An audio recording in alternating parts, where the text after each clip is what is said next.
नमस्कार, आप सभी का मेरे इस चैनल रोचक कथाएं में पुनः स्वागत है। आज मैं आपको श्री विश्वकर्मा संहिता के विश्वकर्मा महात्म्य का 7 अध्याय बताने जा रहा हूं। तो देर नहीं करते शुरू करते हैं। पहला अध्याय। एक समय बहुत से ऋषिगण धर्म क्षेत्र में एकत्र हुए और वहां धर्म के तत्व को जानने वाले सूत जी से कहने लगे, हे पुराण के मर्मज्ञ, आप हमारे ऊपर अत्यंत कृपा करके हमारे इस अचानक उत्पन्न हुए संशय का नाश कीजिए। हमने भगवान विष्णु के अनेक रूप सुने हैं, इनमें कौन सा रूप सर्वश्रेष्ठ है यह हमें बताइए। सूत जी ने कहा, हे मुनियों, आपने संसार के कल्याण के लिए यह सर्व शुभ काम करने वाला बड़ा प्रश्न किया है। अतः मैं आप सभी को भगवान विष्णु के महाअद्भुत रूप का वर्णन करता हूँ। उस दिव्य रूप के स्मरण मात्र से महापात के मनुष्य भी पाप से छूट जाते हैं, इसमें संशय नहीं है। इस संसार के कल्याण के लिए क्षीर सागर में एक बार महालक्ष्मी ने भी भगवान विष्णु से यह प्रश्न किया था। लक्ष्मी जी कहने लगी, हे जगन्नाथ, आपके महान अनेक रूपों को भक्त मनुष्य भक्ति युक्त होकर पृथ्वी पर पूछते हैं, हे प्रिय, क्या वे सब रूप समान हैं या इसमें कोई मुख्य रूप है या कोई गौण है? इसमें क्या भेद है?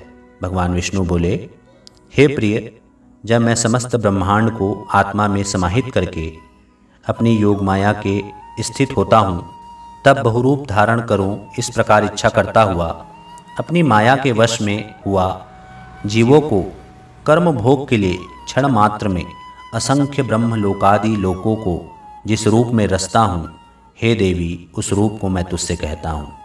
हे देवी, मैं यहाँ अद्भुत सब ओर तेज से व्याप्त अनेक सूर्यों की चमक से अधिक चमकने वाले विश्वकर्मा रूप को धारण करता हूँ और उनके अनंतर मनुष्य सृष्टि करने की कामना करता हुआ सर्वप्रथम पुण्यात्मा तपस्वी ब्रह्मा को रचता हूँ। उस ब्रह्मा की स्तुति यज्ञ और गान के प्रतिपादन करने वाले ऋग यजु और सम की अच्छी प्रकार उपदेश देता हूँ। इसी प्रकार शिल्प विद्या प्रतिपादक अथर्ववेद भी ब्रह्मा को प्रदान करता हूँ। यह वही वेद है जिससे शिल्पी लोगों ने शिल्प निकालकर अनेक वस्तुओं की रचना की है। हे देवी, मेरे अनेक रूपों में यह विश्वकर्मा रूप मुख्य है। यही रूप है जिसने सारी सृष्टि क्षण मात्र में उत्पन्न होती है। इस विश्वकर्मा रूप का जो क्षण मात्र भी ध्यान करता है, उसके समस्त विघ्न नष्ट हो जाते हैं। विश्वकर्मा महात्म्य का पहला अध्याय समाप्त। बोलो विश्वकर्मा भगवान की जय। दूसरा अध्याय। सूत जी कहने लगे, ऋषियों, इस प्रकार लक्ष्मी जी को अपने दिव्य रूप का वर्णन करके भगवान विष्णु जी चुप हो गए। ऋषि मुनियों ने कहा कि सूत जी महाराज, आपने यह जो लक्ष्मी और भगवान विष्णु का संवाद कैसे जाना? सूत जी ने कहा, हे मुनियों, सुनो। एक महर्षि अंगिरा नाम वाले हुए, जिन्होंने हिमालय पर्वत के समीप गंगा तट पर बड़ा भारी तप किया। वर्षा ऋतु में तो आवरण रहित स्थान में, शीतकाल में शीतल जल में, ग्रीष्मकाल में धूप में बैठकर वह अंगिरा मुनि तप करने लगे। तप करते करते भी उस ऋषि का मन सुखी नहीं था और इधर उधर इस प्रकार दौड़ता था जैसे मृग इधर उधर भागता है। तभी उस समय अचानक आकाशवाणी हुई कि हे तपोधन, तू वृथा श्रम करता है। लक्ष्य से भटका हुआ बाण कैसे अपने लक्ष्य को भेद सकता है? वही तेरी गति हो गई है। उत्पत्ति करने वाला, सबको अभिष्ट का सिद्ध करता महातेजस्वी विश्वकर्मा संसार में प्रसिद्ध है। उसका पंचमुख और 10 बाहु वाला महादिव्य रूप सरस्वती और लक्ष्मी से पूजित है। उसका तू दिन रात ध्यान कर। इस रूप का स्वयं हरि ने क्षीर समुद्र में उपदेश दिया है। अमावस्या के दिन सब कामों को छोड़कर व्रत का आचरण कर और उसी दिन विधि पूर्वक विश्वकर्मा जी की पूजा कर। इस प्रकार आकाश को गूंजा देने वाली वाणी को सुनकर अंगिरा मुनि बड़े विस्मय को प्राप्त हुआ और भगवान का ध्यान करने लगे। श्री विश्वकर्मा जी का ध्यान करते समय उनके चित्त में शिल्प ज्ञान का धारक अर्थ सहित अथर्ववेद प्रविष्ट हुआ। उन तत्वज्ञ अंगिरा मुनि ने विमान रचना आदि की अनेक शिल्प विद्याओं का रस अथर्ववेद के ज्ञान से आविर्भाव किया। यह संसार विश्वकर्मा भगवान की कृपा से ही सुखी है। तभी से ही श्री विश्वकर्मा जी का महान स्वरूप संसार में प्रसिद्ध हुआ है।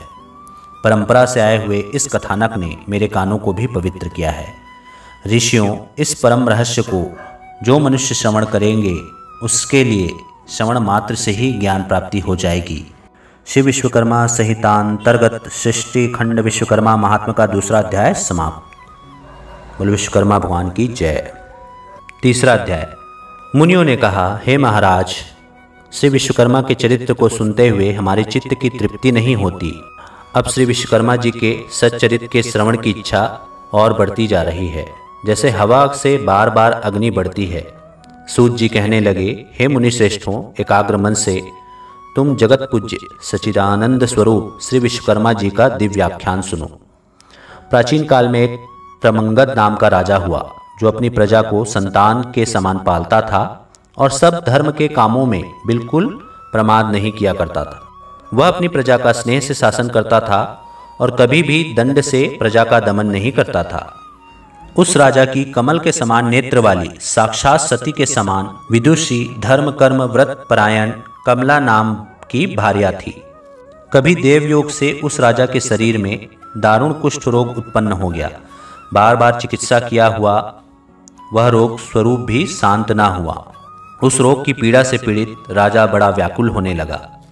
ऋषि कहने लगे, हे सूत जी, यह पाप रोग धर्म से पृथ्वी का पालन करने वाले महात्मा को कैसे हुआ?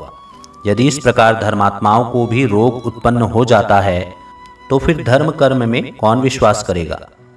सूत जी कहने लगे, हे ऋषियों, उस राजा ने पूर्व जन्म में स्वार्थ के अंतर्गत होकर यह उपदेश दिया था कि यह संसार अनादि है, इसका कर्ता कोई विश्वकर्मा नहीं है। यह इस प्रकार लोगों को कहता फिरता था और नास्तिक मत का प्रचार करता था। आप जानते हो, यदि कर्मों के फल का देने वाला विश्वकर्मा परमात्मा हो तो उपकार का कर्ता उपकृत मनुष्य द्वारा मृत्यु के अनंतर दिए आशीर्वादों से उत्पन्न पुण्य फल को कैसे प्राप्त कर सकता है? जब परोपकारी को अपने पुण्य का फल मिल ही ना सकेगा तो क्यों कोई किसी का उपकार करेगा? और जब कोई किसी का उपकार ही नहीं करेगा तो संसार का नाश हो जाएगा। इसलिए नास्तिक पाखंडी की दुर्दशा अवश्य होती है। अनेक जन्मों के पाप पुण्य कर्म एक जन्म में ही उसका फल नहीं देते हैं, अतः उस जन्म में यह फल प्राप्त हुआ, इसमें कोई आश्चर्य नहीं है। अब मैं तुमसे आगे की कथा कहता हूँ। सूत जी ने कहा, कभी उस राजा को अधिक व्याकुल देखकर उसके दुख से दुखी हुई पतिव्रता बेचारी रानी बोली, हे राजन, बड़ा तेजस्वी हमारा कुल पुरोहित अचानक अक्षी रोग से व्याप्त हुआ और बिल्कुल अंधा हो गया। उसके पुरोहित ने अपने अतीन्द्रिय ज्ञान से देखा तो यह प्रतीत हुआ कि उसे अमावस्या को व्रत कर श्री विश्वकर्मा जी का पूजन करना चाहिए। तब से ही उस पुरोहित ने सब कामों को छोड़कर विधि पूर्वक व्रत किया।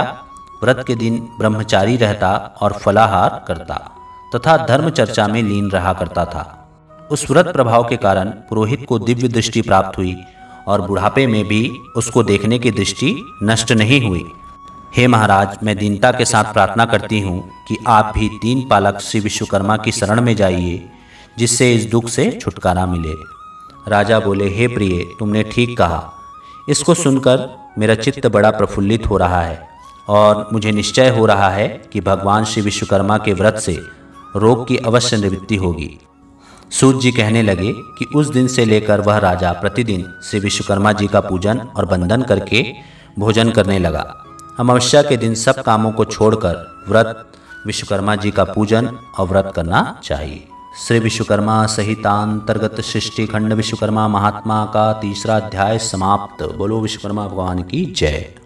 चौथा अध्याय प्रारंभ। सूत जी कहने लगे, हे मुनियों, मैंने तुमको श्री विश्वकर्मा जी के अद्भुत चरित्र का पान कराया है। अब आगे जगत को विस्मय करने वाले चरित्र का वर्णन करता हूँ। जगत में धर्म के व्यवहार से चलने वाले संतोषी कोई इस्थकार और उसकी पत्नी वाराणसीपुरी में रहते थे। अपने कर्म में कुशल बुद्धिमान वह इस्थकार बड़ा व्याकुल हुआ। अपने पर्याप्त निर्वाह के योग्य वृत्ति की खोज में दिन रात लगा रहता था। इस प्रकार लालच में पड़ा और सतत प्रयत्न करने के बाद भी कठिनाई से भोजन प्राप्त कर सकता था। उस इस्थकार की स्त्री पुत्र न होने के कारण नित्य सोचा करती थी कि मालूम नहीं बुढ़ापे में कैसे निर्वाह होगा। इस प्रकार चिंता से ग्रस्त वह स्त्री यह इच्छा से मंदिरों में महंतों के पास व्याकुल होकर मंत्र तंत्रादि से पुत्र के अर्थ घूमने लगी, परंतु उसकी कामना सिद्ध नहीं होती थी। यमुना की बालू में जल के भ्रम से दौड़ती मृग की तरह उसकी दशा हो रही थी। कोई ठग मयूर पिच्छों की बनी हुई मोरझल के झाड़े से उसको बहकाता था और कोई भोजपत्र पर जंतर लिखकर उसको भुलावा देता था। कोई धूर्त उसको कहता था कि मेरी देह में अमुक देवता आता है, वह प्रसन्न हो तेरे लिए वर प्रदान करेगा। यह कहकर श्वेत भस्म देकर घर भेज देता था। इस प्रकार सोच्य दशा को प्राप्त हुए दोनों स्त्री पुरुष बड़े दुखी थे। उनको दुखी देखकर एक पड़ोसी ब्राह्मण बोला, हे रथकार, तू क्यों इधर उधर भटकता फिरता है? मेरी बुद्धि में तू सब तरह से मूर्ख प्रतीत होता है।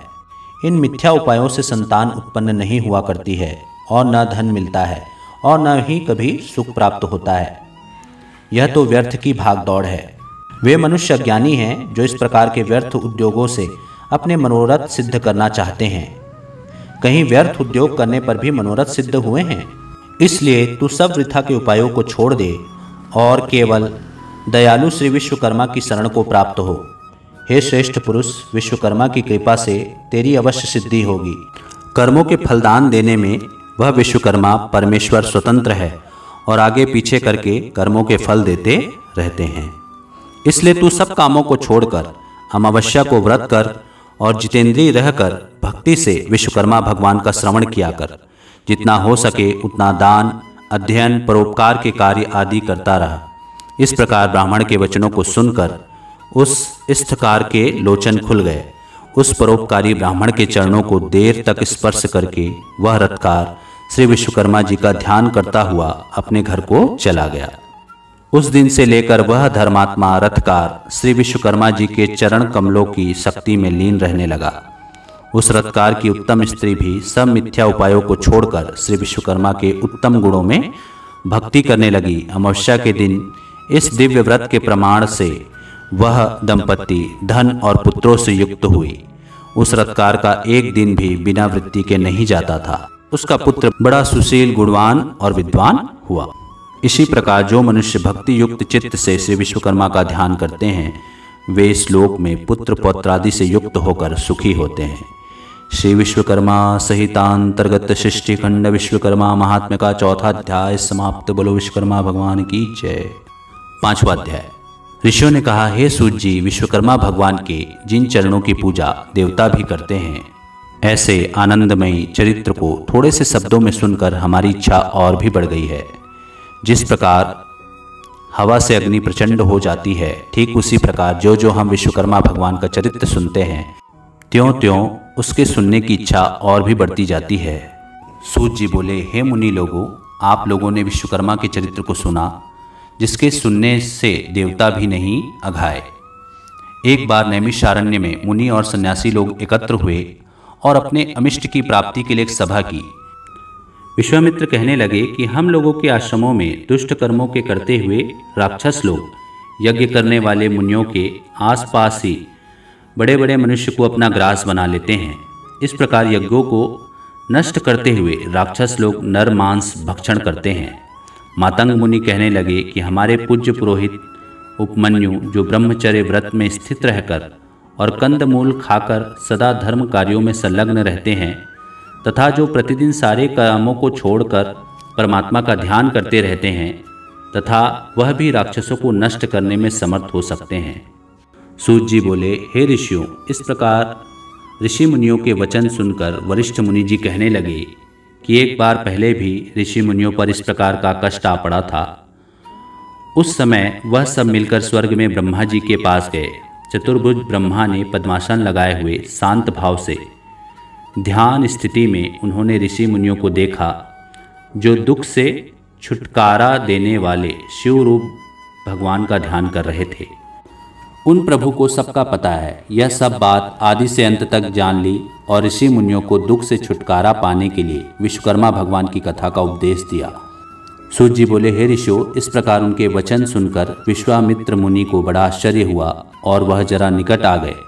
तब ब्रह्मा के बताए पक्के सुख के उपाय को सुनकर विश्वामित्र मुनि मन को प्रसन्न करने वाले वचन कहने लगे। सूत जी बोले, ऋषि लोगों ने ध्यानपूर्वक सुना और कहने लगे, विश्वामित्र मुनि ने ठीक ही कहा है कि ब्रह्मा की ही शरण में जाना उपयुक्त है। ऐसा सुन सब ऋषि मुनियों ने स्वर्ग को प्रस्थान किया। वह राक्षसों से हुई अपनी दुर्दशा ब्रह्मा को सुना सके। मुनियों के इस प्रकार कष्ट को सुनकर ब्रह्मा जी को बड़ा आश्चर्य हुआ। उसी समय ब्रह्मा तेज से प्रकाशित अपनी आंखों को मूंदकर विचार मग्न हुए।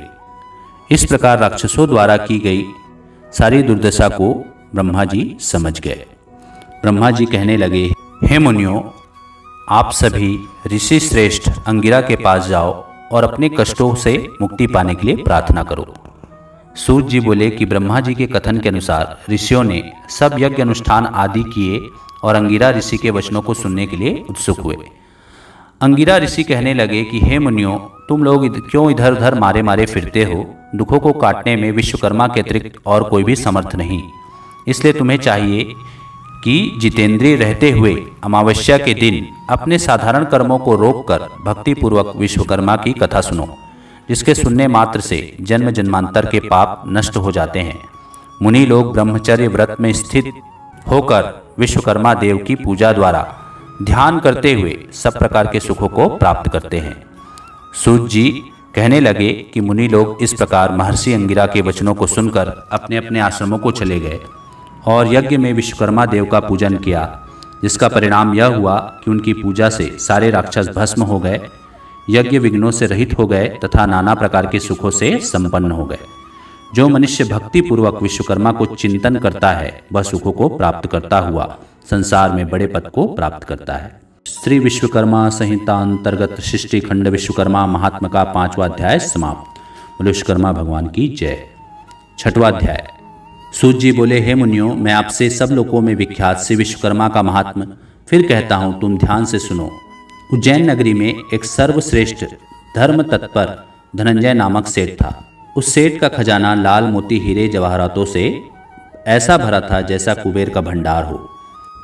विवाह, व्यवहार, अभियोग, रोग, संकट में प्रत्येक मनुष्य उसके धन का उपयोग किया करता था। उपकार में लगे इस सेठ का धन क्षीण हो गया और वह ऐसा दुख पाने लगा जैसे कीचड़ में फंसा हुआ हाथी दुखी होता है। उस सेठ की ऐसी आशा थी कि पूर्व में उपकार किए हुए मेरे मित्र मेरी अवश्य सहायता करेंगे, परंतु उसकी आशा व्यर्थ हुई और उन मित्रों में से कोई भी उसके उपकार के लिए समर्थ नहीं हुआ। उसके मित्र क्षण मात्र में शत्रु हो गए और वे ही सर्वप्रथम उस सेठ की निंदा करने लगे। उनके वे पुराने मित्र अपनी दृष्टियों को छिपा छिपा कर निकल जाते थे। बात तो यह थी कि स्वार्थी मित्र विपत्ति में साथी नहीं हुआ करते हैं। इस नीच वृत्ति से उस धनंजय सेठ को एक बार संसार से विरक्ति और मनुष्य से घृणा उत्पन्न हो गई। वह अपने नगर को छोड़कर और कृतज्ञों के मुख पर थूक कर वन को चला गया। कंदमूल, फल आदि से प्रयत्नपूर्वक अपनी वृत्ति करता था और मनुष्य मात्र को देखकर दूर भाग जाता था। एक बार घूमते हुए सेठ ने पर्वत की गुफा में पद्मासन बांधे शांत लोगों से व्याप्त लोमस मुनि को देखा। उस धनंजय ने उस मुनि को कोसों से व्याप्त देखकर पशु समझा और कौतूहल की इच्छा से उसके पास अच्छी तरह बैठ गया। मुनि ने पास बैठे हुए धनंजय से पूछा, हे महात्मन, कुशल तो हो? कहाँ से पधारे हो? उस धनंजय ने इस पशु को मनुष्य के समान बोलते देखकर बड़ा अचंभा किया और प्रारंभ से अपना सारा वृत्तांत उस ब्रह्मर्षि को सुना दिया। यह सुनकर मुनिश्रेष्ठ धनंजय बोले, यदि तुझे पापी कृतज्ञों से घृणा है तो तू कैसे विश्वकर्मा से विमुख हो रहा है? हे श्रेष्ठ, सब सुखों को भोगने की शक्ति तुझको उसी विश्वकर्मा ने बनाया है। वह विश्वकर्मा को तू कैसे भूल सकता है? नास्तिक कृतज्ञ उपकार को तभी भूलता है जब वह प्रथम परमेश्वर को भूल जाता है। इसलिए तू अद्भुत शक्ति वाले विश्वकर्मा की शरण को प्राप्त हो। ऊर्ध्वमूल जगत के उस विश्वकर्मा के नाना रूप हैं। कोई रूप द्विबाहु तो कोई चतुर्बाहु और कोई 10 बाहु है। इसी प्रकार एक मुख, चतुर्मुख और पंचमुख के रूप हैं। मनु, मैं, त्वष्टा, शिल्पी और दैवज्ञ से विश्वकर्मा के साकार रूप के पुत्र हैं। सेतु बंध के समय श्री रामचंद्र जी ने भी श्री विश्वकर्मा का पूजन किया है। श्री कृष्णचंद्र ने द्वारका रचना के समय श्री विश्वकर्मा की पूजा की है। इसी से वे भी द्वारका जैसी सुंदरपुरी की रचना कर सके हैं। हे धनंजय, तू भी उसी श्री विश्वकर्मा का पूजन और वंदन कर। इस प्रकार सब दुखों से छूटकर सब सिद्धि प्राप्त करेगा। इस प्रकार उस लोमस ऋषि का उपदेश सुन उसे बड़ा संतोष हुआ और उस दिन से ही वह विश्वकर्मा का भक्त हो गया। विश्वकर्मा जी के पूजन से उसके सभी पाप नष्ट हो गए और अंत को देवता बनकर स्वर्ग में सुख भोगने लगा। जो मनुष्य भक्ति युक्ति चित्त से श्री विश्वकर्मा का ध्यान करता है वह सुखी होकर विश्वकर्मा के चरण कमलों का भक्ति प्राप्त करता है। श्री विश्वकर्मा जी का यश बड़ा पवित्र है। उनको जो मनुष्य सुनता है वह पृथ्वी पर सभी सुखों को प्राप्त करके अंत में विश्वकर्मा जी के शाश्वत पद को प्राप्त करता है। श्री विश्वकर्मा संहितांतर्गत सृष्टि खंड विश्वकर्मा महात्म का 6वां अध्याय समाप्त। बोलो विश्वकर्मा भगवान की जय। 7वां अध्याय। ऋषि कहने लगे, भगवान विश्वकर्मा की पवित्र कथाओं को श्रवण कर हमको बड़ी श्रद्धा उत्पन्न हुई। अब आगे और सुनना चाहते हैं। चित्त में उद्वेग होने पर क्या करना चाहिए? दरिद्र किस प्रकार नष्ट होता है? मृतवसा अर्थात जिस स्त्री के उत्पन्न होकर बच्चा मर जाता है उसकी शांति का क्या उपाय है? हे तपोधन, पहले जन्म में किए गए पाप इस जन्म में फल देते हैं। रोग दुर्गति, अमिष्ट वस्तुओं का नाशक और समसेत पीड़ाओं के हरण करने वाले भगवान विश्वकर्मा के पूजन को कहता हूँ। प्राचीन काल में रथंतर कल्प में एक दंतवाहन नाम का राजा हुआ। वह सूर्य के समान प्रभावशाली लोकों में प्रसिद्ध था। उसी का कृतवीर्य नाम का एक प्रतापी पुत्र हुआ जो 7 द्वीपों पर्यंत पृथ्वी की शासन करता था। उस राजा के 11 पुत्र पूर्व जन्म में किए गए पाप के वश पैदा होते ही नष्ट हो गए। तब रानी शोक करती हुई पृथ्वी पर पछाड़ खाती हुई रुदन करने लगी और राजा से बोली, मैं अपने यौवन को नष्ट करके पुत्रहीन कैसे धैर्य धारण करूं? तब राजा अपनी स्त्री को संतोष दिलाकर गुरु के घर गया और प्रणाम करके बोला, हे भगवान, मेरे पुत्र होकर मर जाते हैं, यह किस देन की मुझसे अवहेलना होती है? सो कहिए, क्योंकि दिन रात उत्पन्न हुए पुत्रों को याद करके रानी बहुत रुदन करती है और धैर्य धारण नहीं करती है। गुरु बोले, राजन, अब बहुत शोक मत करो। तुम्हारे एक वंश को बढ़ाने वाला चिरंजीव पुत्र होगा। देवों के देवेश भगवान विश्वकर्मा का पूजन करो। उनके प्रसन्न होने पर अवश्य फल सिद्धि होगी। तब राजा ने धर्म से दृष्ट होकर अपनी पत्नी सहित भगवान विश्वकर्मा का पूजन किया। वस्त्र आभूषणों से ब्राह्मणों को संतुष्ट किया। तब भगवान विश्वकर्मा के प्रसन्न होने पर उनकी स्त्री ने गर्भ धारण किया और 10वें महीने में सुंदर से पुत्र को जन्म दिया। तभी से वह विश्वकर्मा का पूजन करने लगा और अंत में वैकुंठ को गया। मृतवस्था को शक्ति के लिए चित्त का भ्रम होने पर विश्वकर्मा प्रभु का अर्चन करना चाहिए। ऐसा करने से मनुष्य की इच्छाएं पूर्ण होती है। दरिद्रता का नाश, बाल पीड़ा और दुख स्वप्न का भय नहीं होता। श्री विश्वकर्मा संहितांतर्गत सृष्टि खंड विश्वकर्मा महात्म का 7वां अध्याय समाप्त। बोलो विश्वकर्मा भगवान की जय। तो यह थी भगवान विश्वकर्मा से जुड़ी 7 कथाएं। आशा करता हूँ आपको पसंद आई होंगी। पसंद आई होंगी तो मेरे वीडियो को लाइक कीजिए, चैनल को सब्सक्राइब कीजिए और ज़्यादा से ज़्यादा शेयर कीजिए। धन्यवाद।